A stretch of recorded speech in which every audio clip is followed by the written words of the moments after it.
நடுவண் அரசின் 3 புதிய குற்றவியல் சட்டங்களையும் திரும்பப் பெற வலியுறுத்தி தமிழகத்தில் 5வது நாளாக வழக்குரைஞர்கள் போராட்டம் நடத்தினர். இந்திய தண்டனை சட்டம், குற்றவியல் நடைமுறை சட்டம், இந்திய சாட்சிய சட்டம் ஆகிய 3 சட்டங்களுக்கு மாற்றாக புதிய சட்டங்களை நடுவண் அரசு நடைமுறைப்படுத்தியுள்ளது. இதை கண்டித்து அரியலூரில் வழக்குரைஞர்கள் தொடர்வண்டி மறியல் போராட்டத்தில் ஈடுபட முயன்றனர். ஆனால் அவர்களை உள்ளே செல்ல விடாமல் காவல்துறையினர் தடுத்து நிறுத்தினர்.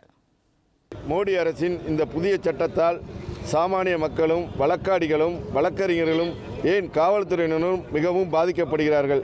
இந்த சட்டத்தை உடனடியாக திரும்ப பெற்றுக்கொள்ளாவிட்டால் எங்களது போராட்டம் வெகு விரைவில் இன்னும் தீவிரமடையும் என்பதை அரியலூர் வழக்கறிஞர் சங்கம் சார்பாக தெரிவித்துக் கொள்கிறேன்.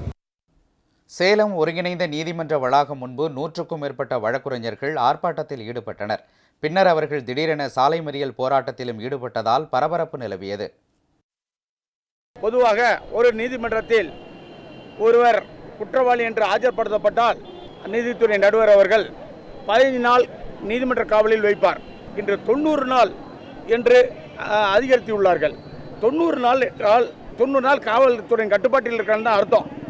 90 நாள் மாதிரி 90 நாள் பெயிலில் வர முடியாது. குற்றவாளி வழக்கறிஞர் போனில் தொடர்பு கொண்டாலோ பேசினாலோ வழக்கு சம்பந்தமாக அவரை கைது செய்து 5 ஆண்டு வரையும் வழக்கறிஞரே தண்டிக்கும் ஒரு சட்டத்தை நிறைவேற்றிருக்கிறார்கள்.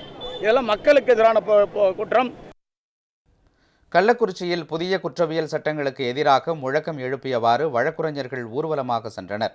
புதிய குற்றவியல் சட்டங்களுக்கு இந்தி மற்றும் சமஸ்கிருத மொழிகளில் பெயர் சூட்டப்பட்டிருப்பதற்கு அவர்கள் கண்டனம் தெரிவித்தனர்.